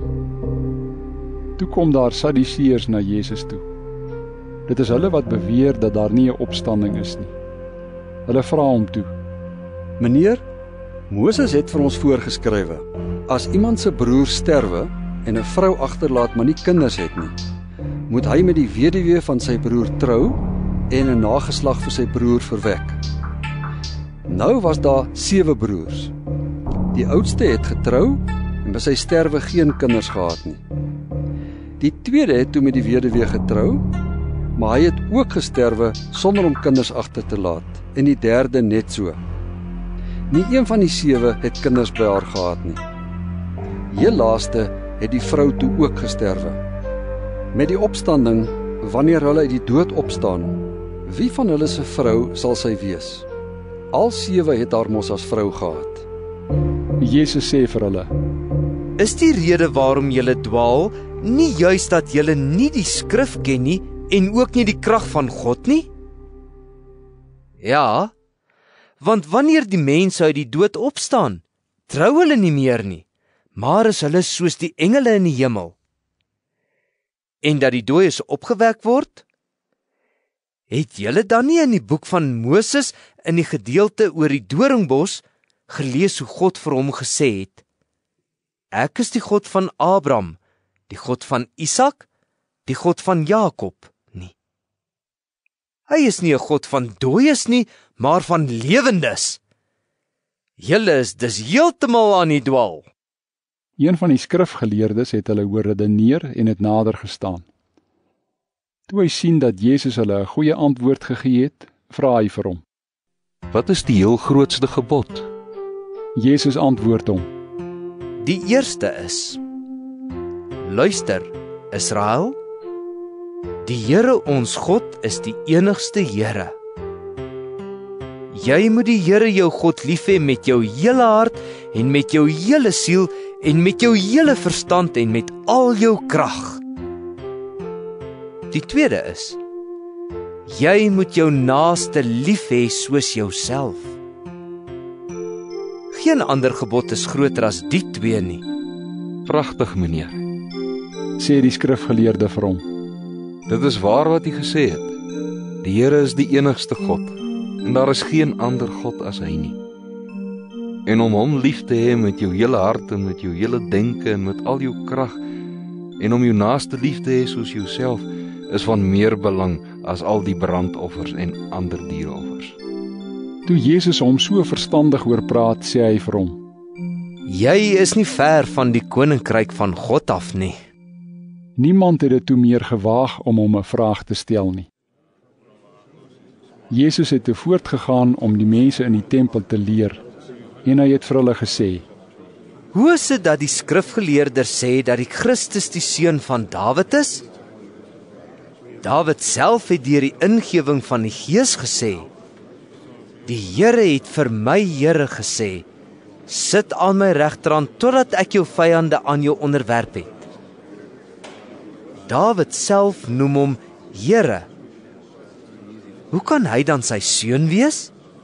Die groot menigte mense het graag na hom geluister. Terwyl Jesus die mense leer, het hy gesê: Pas op vir die skrifgeleerdes, wat daarvan hou om met swierige klere rond te stap en op straat begroet te word, wat die voorste sitplekke in die sinagoges en die ereplekke by die feesmaaltye wil hê. Hulle palm die huise van die weduwees in en sê vir die skyn lang gebede op. Hulle sal baie swaar gestraf word. Jesus het toe reg oor die offergawe kus gaan sit en kyk hoe die mense geld daar ingooi. Baie ryk mense het baie geld ingegooi. Daar het toe 'n arm weduwee gekom en 2 muntstukkies ingegooi. Dit was baie min werd. Hy het sy disippels nader geroep en vir hulle gesê: Dit verseker ek julle, hierdie arm weduwee het meer ingegooi as al die ander mense wat iets in die offergawe kus gegooi het. Hulle het almal uit hulle oorvloed iets ingegooi. Maar sy het in haar gebrek alles ingegooi wat sy gehad het. Alles waarvan sy moes lewe. Markus hoofstuk 13. Toe Jesus van die tempel af weggaan, sê een van sy disippels vir hom: Here, kyk watter geweldige klippe en watter geweldige geboue. Jesus sê vir hom: Sien jy hierdie groot geboue? Hier sal nie een klip op die ander bly nie. Alles sal afgebreek word. Jesus het op die Olyfberg gaan sit reg oor die tempel. Toe hulle alleen was, vra Petrus, Jakobus, Johannes en Andreas vir hom: Sê vir ons, wanneer sal dit gebeur? En wat sal die teken wees van wanneer dit alles volëindig gaan word? Jesus sê toe vir hulle: Pas op dat niemand julle mislei nie. Daar sal baie onder my naam kom en sê, dit is ek. En hulle sal baie mense mislei. En wanneer julle die rumoer van oorlog en gerugte van oorlog hoor, moet julle nie verskrik wees nie.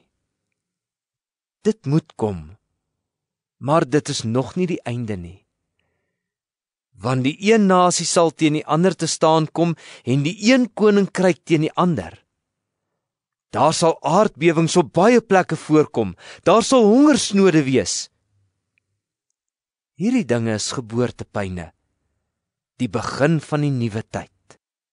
En julle moet teen julleself op julle hoede wees. Mense sal julle aan die geregshowe oorlewer. In die sinagoge sal julle geslaan word. En voor goewerneurs en konings sal julle oor my tereg staan. Dit sal 'n getuienis voor hulle wees. En die evangelie moet eers aan al die nasies verkondig word. Wanneer hulle julle gryp om julle oor te lewer, moet julle nie vooruit bekommer oor wat julle sal sê nie. Maar julle moet praat soos dit op daardie oomblik aan julle gegee sal word, want dit is nie julle wat praat nie, maar die Heilige Gees. Die een broer sal die ander oorlewer om doodgemaak te word, en selfs 'n pa sy kind. Kinders sal teen hulle ouers in opstand kom en hulle doodmaak. Ja, julle sal ter wille van my naam deur almal gehaat word. Maar wie tot die einde toe volhard, sal gered word. En wanneer julle die ding wat 'n gruwel is vir God en wat verwoesting aanrig sien staan op die plek waar hy nie moet wees nie, wie dit lees, moet dit goed begryp. Dan moet die wat in Judea is, die berge invlug. Die man wat op die dakstoep sit, moet nie ingaan om iets in sy huis te gryp nie. En die man wat op die land is, moet nie omdraai om sy klere te gaan haal nie. Dit sal bitter swaar gaan met die vrouens wat in daardie tyd swanger is en met die wat nog klein kindertjies het. Bid dat dit nie in die winter moet gebeur nie, want in daardie tyd sal daar so verdrukking wees soos daar van die begin af, vandat God die wêreld geskep het tot nou toe, nog nie was nie en ook nie sal wees nie. En as dit nie was dat die Here daardie tyd ingekort het nie, sou geen mens dit oorleef nie. Maar ter wille van die uitverkorenes wat hy uitverkies het hy daardie tyd ingekort. As iemand in daardie tyd vir julle sê, kyk, hier is die Christus, of kyk, daar is hy, moet julle dit nie glo nie. Daar sal vals Christusse en vals profete na vore kom, en hulle sal tekens en wonderwerke doen om, as dit moontlik was, die uitverkorenes te mislei. Julle moet daarvoor op julle hoede wees. Ek het alles vir julle vooruit gesê. Maar in daardie tyd, na daardie verdrukking, sal die son verduister word en die maan sal nie skyn nie. Die sterre sal uit die ruimte val en die kragte van die hemelruim sal ontwrig word. Dan sal die mense die seun van die mens in die wolke sien kom met groot krag en majesteit. En dan sal hy die engele uitstuur om sy uitverkorenes bymekaar te bring uit die 4 windstreke, van die een kant van die aarde af tot by die ander kant. Leer dit van die vyeboom as voorbeeld. Wanneer sy takke al sag word en hy blare kry, weet julle die somer is naby. So moet julle ook, wanneer julle hierdie dinge sien gebeur, weet dat die tyd naby is, voor die deur. Dit verseker ek julle, nog in die leeftyd van hierdie geslag sal dit alles gebeur. Die hemel en die aarde sal vergaan, maar my woorde nooit. Maar niemand weet wanneer daardie dag en uur kom nie, selfs nie die engele in die hemel nie, en ook nie die Seun nie. Net die Vader weet dit.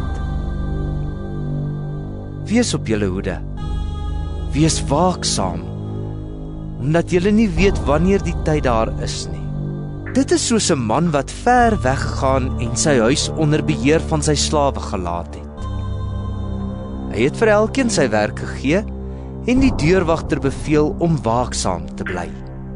Bly dus waaksaam, omdat julle nie weet wanneer die huiseienaar kom nie.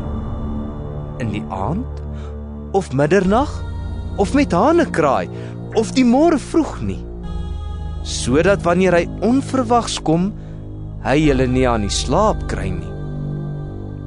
En wat ek vir julle sê, sê ek vir almal, bly waaksaam. Markus hoofstuk 14. 2 dae later sou dit die Paasfees en die fees van die ongesuurde brood wees. Die priesterhoofde en die skrifgeleerdes was op soek na 'n plan om Jesus op 'n slinkse manier gevange te neem en dood te maak. Hulle het gesê, nie op die fees nie, sodat daar nie miskien oproer onder die volk kom nie. Jesus was in Betanië in die huis van Simon die Melaatse. Terwyl hy aan tafel was, het daar 'n vrou gekom met 'n albaste fles egte, baie duur nardusolie. Sy het die fles oopgebreek en die inhoud daarvan op sy kop uitgegiet. Party van die mense het onder mekaar hulle verontwaardiging uitgespreek. Waarvoor is hierdie vermorsing van reukolie? Hierdie reukolie kon vir meer as 300 silwermuntstuk verkoop en die geld vir armes gegee gewees het. En hulle het teen haar uitgevaar. Laat staan haar, het Jesus gesê. Waarom maak julle dit vir haar moeilik? Sy het 'n goeie daad aan my gedoen. Julle het tog altyd armes by julle, en wanneer julle wil, kan julle aan hulle goed doen. maar vir my het julle nie altyd by julle nie. Wat sy kon, het sy gedoen. Sy het vooruit al my liggaam gesalf as voorbereiding vir my begrafnis. Dit verseker ek julle. Oral waar die evangelie in die hele wêreld verkondig word, sal daar ook vertel word wat sy gedoen het, tot 'n herinnering aan haar. Judas Iskariot, wat een van die 12 was, het sy hulp vir die priesterhoofde gaan aanbied om Jesus in die hande te kry. Toe hulle dit hoor, was hulle bly en het hulle beloof om hom daarvoor te betaal. Hy het toe na 'n plan gesoek om hom by 'n geskikte geleentheid te verraai. Op die eerste dag van die fees van die ongesuurde brood, die dag waarop die Jode altyd die paaslammers geslag het, vra Jesus se disippels vir hom: "Waar wil u hê moet ons gaan regmaak vir u om die paasmaaltyd te eet?" Hy stuur toe 2 van sy disippels en sê vir hulle: "Ga na die stad toe. Daar sal 'n man wat 'n kruik water dra julle ontmoet. Gaan saam met hom en waar hy ingaan, moet julle vir die eienaar van die huis sê: Ons leermeester vra, waar is my kamer waar ek die paasmaaltyd saam met my disippels kan eet? Hy sal julle dan 'n groot bovertrek wys wat klaar daarvoor ingerig is. Daar moet julle vir ons die paasmaaltyd voorberei." Die disippels het toe gegaan en in die stad gekom en alles gekry soos hy vir hulle gesê het. En hulle het die paasmaaltyd voorberei. Die aand kom Jesus toe met die 12 daaraan. Terwyl hulle sit en eet, sê hy: "Dit verseker ek julle. Een van julle sal my verraai. Een wat saam met my eet." Hulle was onthuts en een na die ander het hom gevra: "Dis tog nie ek nie?" Hy sê toe vir hulle: "Dit is een van julle 12. Die een wat saam met my sy brood in die skottel insteek. Die seun van die mens gaan inderdaad sterwe soos daaroor hom geskrywe staan. Maar wie die man deur wie die seun van die mens verraai word? Dit sou vir daardie man beter gewees het as hy nooit gebore was nie." Terwyl hulle eet, het Jesus brood geneem en die seën gevra. Daarna het hy dit gebreek en vir hulle gegee met die woorde: "Neem dit. Dit is my liggaam." Toe neem hy 'n beker en nadat hy die dankgebed uitgespreek het, gee hy dit vir hulle en hulle het almal daaruit gedrink. Hy sê vir hulle: "Dit is my bloed. Die bloed waardeur die verbond beseël word en wat vir baie mense vergiet word. Dit verseker ek julle. Ek sal nie weer wyn drink nie tot op daardie dag wanneer ek die nuwe wyn in die koninkryk van God sal drink." Nadat hulle die lofsang gesing het, het hulle uitgegaan Olyfberg toe. Toe sê Jesus vir hulle: "Julle sal almal van my afvallig word. Daar staan immers geskrywe: Ek sal die herder doodmaak en die skape sal uitmekaar gejaag word. Maar nadat ek uit die dood opgewek is, sal ek julle vooruitgaan na Galilea toe." Petrus het vir hom gesê: "Al sal hulle ook almal van u afvallig word, ek sal nie." Jesus sê toe vir hom: "Dit verseker ek jou. Jy sal vandag nog, in hierdie nag, voordat die haan 'n tweede keer kraai, my 3 keer verloon." Maar Petrus het nadruklik gesê: "Al moet ek saam met u sterwe, ek sal u beslis nie verloon nie." En al die ander het dieselfde gesê. Toe kom hulle by 'n plek met die naam Getsemane, en Jesus sê vir sy disippels: "Sit hier terwyl ek gaan bid." Daarna neem hy vir Petrus, Jakobus en Johannes saam met hom. Hy het ontsteld en beangs geword en vir hulle gesê: "Ek voel doodsbenoud. Bly hier en waak." Hy het toe 'n entjie daarvandaan op die grond gaan kniel en gebid dat as dit moontlik is, die uur van lyding nie vir hom sou aanbreek nie. Hy het gesê: "Abba, Vader, Alles is vir U moontlik. Neem hierdie lydensbeker van my af weg. Moet nogtans nie doen wat ek wil nie, maar wat U wil. Hy kom toe terug en kry die 3 aan die slaap en vra vir Petrus: Simon, slaap jy? Kon jy nie eens 1 uur lank wakker bly nie? Julle moet waak en bid, sodat julle nie in versoeking kom nie. Die gees is wel gewillig, maar die vlees is swak. Hy het weer gaan bid en dieselfde gebed as voorheen uitgespreek. Hy kom toe terug en kry die 3 weer aan die slaap, want hulle was baie vaak. Hulle het nie geweet wat om vir hom te sê nie. Toe hy die 3de keer terugkom, sê hy vir hulle: Slaap en rus julle nou nog? Dit is genoeg.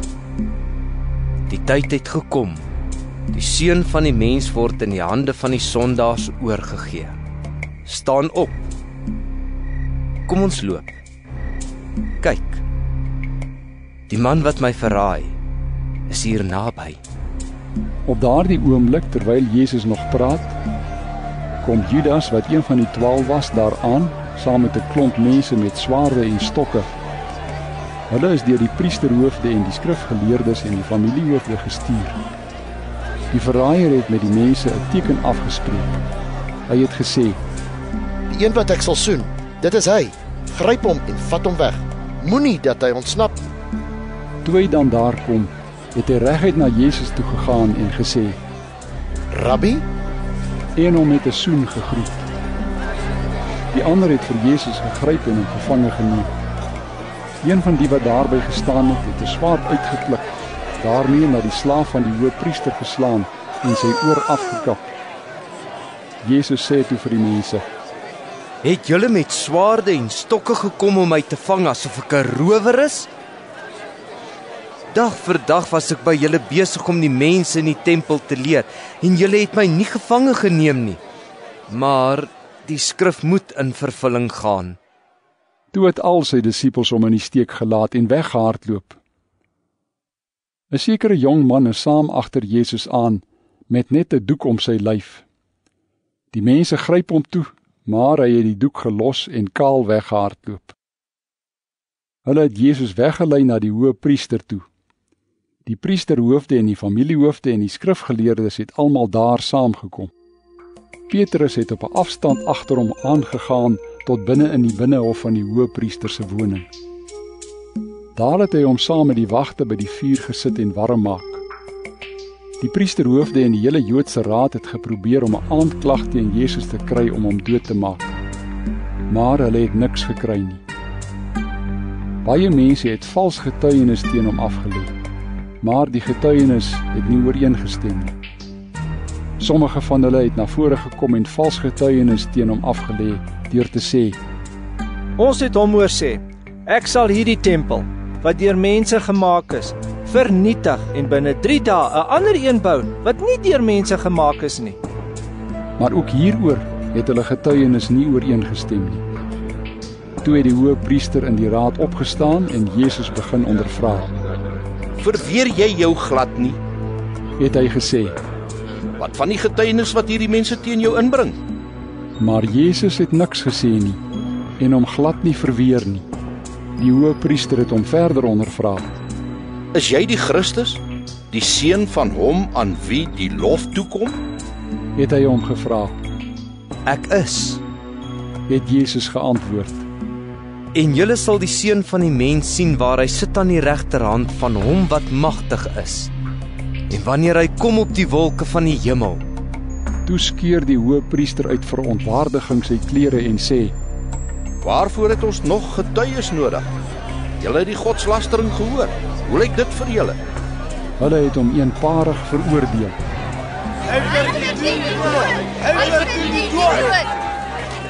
Party van hulle het begin om op hom te spoeg. Hulle het sy oë toegebind en met die vuis geslaan en vir hom gesê: Profeteer 'n bietjie. Ook die wagte het hom geklap toe hulle hom wegvat. Terwyl Petrus onder in die binnehof was, kom een van die hoëpriester se diensmeisies daar. Toe sy vir Petrus sien besig om hom warm te maak, kyk sy na hom en sê: Jy was ook saam met die man van Nasaret, die Jesus. Hy het dit egter ontken deur te sê: Ek ken hom nie en ek verstaan ook nie wat jy sê nie. Toe het hy na die deur se kant toe gestaan en daar het 'n haan gekraai. Die diensmeisie het hom gesien en weer vir die wat daarby gestaan het gesê: Hy is een van hulle. Maar hy het dit weer ontken. 'n Rukkie later het die wat daarby gestaan het vir Petrus gesê: Werklik, jy is een van hulle, want jy is mos ook 'n Galileër. Toe begin hy vloek en hy sweer: Daardie man van wie julle praat, ken ek nie. En onmiddellik het die haan 'n tweede keer gekraai. Dit het Petrus toe bygeval wat Jesus vir hom gesê het: Voordat die haan 'n tweede keer kraai, sal jy my 3 keer verloon. En hy het in trane uitgebars. Markus hoofstuk 15. Die môre vroeg het die priesterhoofde saam met die familiehoofde en die skrifgeleerdes dadelik as volle Joodse raad 'n vergadering gehou. Hulle het Jesus geboei en hom toe weggebring en aan Pilatus uitgelewer. Pilatus het vir hom gevra: Is jy die koning van die Jode?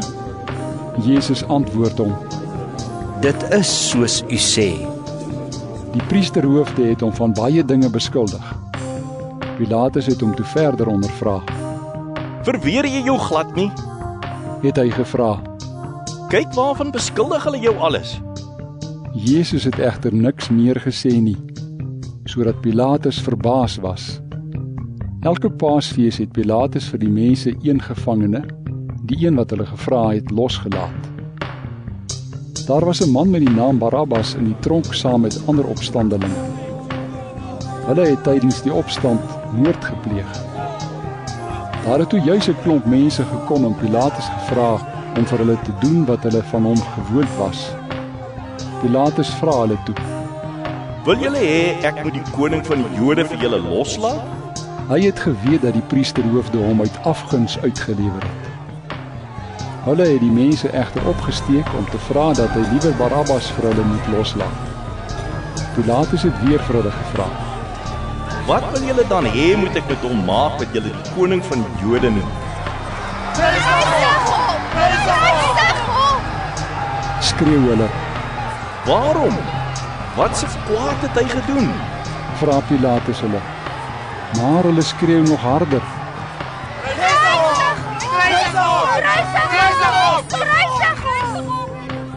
Omdat Pilatus die mense hulle sin wou gee, het hy Barabbas toe vir hulle losgelaat en Jesus laat gesel en hom oorgelewer om gekruisig te word. Die soldate vat Jesus toe in die binnehof van hulle hoofkwartier in en roep die hele afdeling bymekaar. Toe trek hulle hom 'n pers mantel aan en vleg 'n doringkroon en sit dit vir hom op. Daarna het hulle hom begin begroet en gesê: Ons groet u, koning van die Jode. Ons groet u, koning van die Jode. Hulle het hom herhaaldelik met 'n stok oor die kop geslaan en op hom gespoeg en hulle knieë gebuig asof hulle aan hom eer wou bewys. Nadat hulle hom klaar bespot het hulle die persmantel uitgetrek en weer sy eie klere vir hom aangetrek. Toe lei hulle hom weg om hom te kruisig. Die soldate het iemand wat daar verbygekom het gekommandeer om Jesus se kruis te dra. Dit was Simon van Sirene wat van buite die stad afgekom het, die pa van Alexander en Rufus. Hulle bring Jesus toe na 'n plek Golgotha wat kopbeenplek beteken. Hulle wou vir hom wyn gee met mirre daarin, maar hy wou dit nie hê nie. Toe kruisig hulle hom en verdeel sy klere onder mekaar deur te loot oor wat elkeen moet kry. Dit was 9 uur die môre toe hulle hom gekruisig het. En die rede waarom hy gekruisig is, was op 'n bordjie aan die kruis geskrywe: Die koning van die Jode. Saam met hom het hulle ook 2 rowers gekruisig, een regs en een links van hom. Die mense wat daar verbygeloop het, het Jesus gelaster. Hulle het die kop geskud en gesê: Toe, jy wat die tempel afbreek en in 3 dae weer opbou, red jouself en kom van die kruis af. Net so het die priesterhoofde en die skrifgeleerdes ook spottend vir mekaar gesê: Ander het hy gered, homself kan hy nie red nie. Laat die Christus, die koning van Israel, nou van die kruis afkom, sodat ons dit kan sien en in hom glo. Die twee wat saam met hom gekruisig is, het hom ook beledig. Teen 12:00 die middag het daar duisternis oor die hele land gekom en dit het tot 3 uur geduur. Om 3 uur het Jesus hard uitgeroep: Eloi, Eloi, lema sabachthani. Dit beteken: my God, waarom het u my verlaat? Toe party van die mense wat daar naby gestaan het dit hoor, sê hulle: Hoor daar, hy roep vir Elia. Een van hulle het toe gehardloop, 'n spons in suur wyn gesteek en dit vir hom op 'n stok gehou om te drink. Hy het gesê: Wag, kom ons kyk of Elia hom van die kruis kom afhaal. Daarna het Jesus hard uitgeroep en die laaste asem uitgeblaas. Die voorhangsel in die tempel het van bo tot onder middeldeur geskeur. Toe die offisier wat reg voor Jesus gestaan het, om die laaste asem so sien uitblaas het, het hy gesê: Hierdie man was werklik die seun van God. Daar het ook vroue op 'n afstand gestaan en kyk. Onder hulle was Maria Magdalena en Maria die moeder van klein Jakobus en Joses en Salome. Toe Jesus nog in Galilea was, het hulle oral saam met hom gegaan en hom versorg. Baie ander vroue wat saam met hom na Jerusalem toe gekom het, was ook daar. Dit was Vrydag. Dit is die dag voor die Sabbatdag en dit was al die middag laat. Josef van Arimatea, 'n vooraanstaande lid van die Joodse Raad en iemand wat self ook uitgesien het na die koms van die koninkryk van God, kom toe daaraan. Hy het dit gewaag om na Pilatus toe te gaan en die liggaam van Jesus te vra. Pilatus was verbaas om te hoor dat hy al dood is. Hy het die offisier laat roep en hom gevra of Jesus lankal gesterwe het. Toe hy van die offisier verneem dat dit wel so is, het hy die lijk vir Josef gegee. Josef het 'n stuk linne gekoop, Jesus van die kruis gaan afhaal, hom in die linne toegedraai en neergelê in 'n graf wat in die rots uitgekap was. Hy het 'n klip voor die ingang van die graf gerol. Maria Magdalena en Maria die moeder van Joses het gestaan en kyk waar hy neergelê word. Markus hoofstuk 16. Toe die Sabbatdag verby was, het Maria Magdalena en Maria die ma van Jakobus en Salome reukolie gekoop om die liggaam daarmee te gaan balsem. Die Sondagmôre baie vroeg kom hulle by die graf aan, net toe die son opkom. Hulle vra toe vir mekaar: Wie sal vir ons die klip voor die ingang van die graf wegrol? Die klip was baie groot, maar toe hulle opkyk sien hulle dat dit klaar weggerol is. Toe hulle in die graf ingaan, sien hulle 'n jong man aan die regterkant sit met lang wit klere aan en hulle het groot geskrik. Moenie skrik nie, sê hy vir hulle. Julle soek Jesus van Nasaret, wat gekruisig is. Hy is uit die dood opgewek. Hy is nie hier nie. Kyk, daar is die plek waar hulle hom neergelê het. Maar gaan sê vir sy disippels en in die besonder vir Petrus, hy gaan julle vooruit na Galilea toe. Daar sal julle hom sien, soos hy vir julle gesê het. Hulle het uit die graf uitgegaan en weggehardloop terwyl hulle gebewe het van die skrik. Hulle het vir niemand anders iets daarvan gesê nie, want hulle was bang. Na Jesus se opstanding vroeg die Sondagmôre, het hy heel eerste aan Maria Magdalena verskyn, uit wie hy van tevore 7 bose geeste uitgedrywe het. Sy het dit vir sy disippels gaan vertel wat oor hom getreur en gehuil het. Alhoewel hulle by haar gehoor het dat hy lewe en dat sy hom gesien het hulle haar tog nie geglo nie. Daarna het Jesus met 'n ander voorkoms aan 2 van hulle verskyn terwyl hulle op pad was na die platteland toe. Hulle het dit vir die ander disippels gaan vertel, maar die het selfs vir hulle ook nie geglo nie. Later het Jesus aan die 11tal self verskyn terwyl hulle aan tafel was. Hy het hulle verwyd oor hulle ongeloof en hardheid van hart, omdat hulle die wat hom na sy opstanding gesien het, nie geglo het nie. Hy het vir hulle gesê: Gaan uit, die hele wêreld in, en verkondig die evangelie aan die hele mensdom. Wie tot geloof gekom het en gedoop is, sal gered word. Wie nie glo nie, sal veroordeel word. Die volgende wonderteken sal voorkom by die wat glo. In my naam sal hulle bose geeste uitdrywe. In ander tale sal hulle praat. Met hulle hande sal hulle slange optel, en as hulle iets drink wat dodelik giftig is, sal dit hulle geen kwaad doen nie. Hulle sal siekes die hande oplê, en die sal gesond word. Nadat die Here Jesus dit vir hulle gesê het, is hy in die hemel opgeneem en het hy aan die regterhand van God gaan sit. Hulle het toe die evangelie oral gaan verkondig en die Here het met hulle saamgewerk en hulle prediking bekragtig deur die wondertekens wat daarop gevolg het.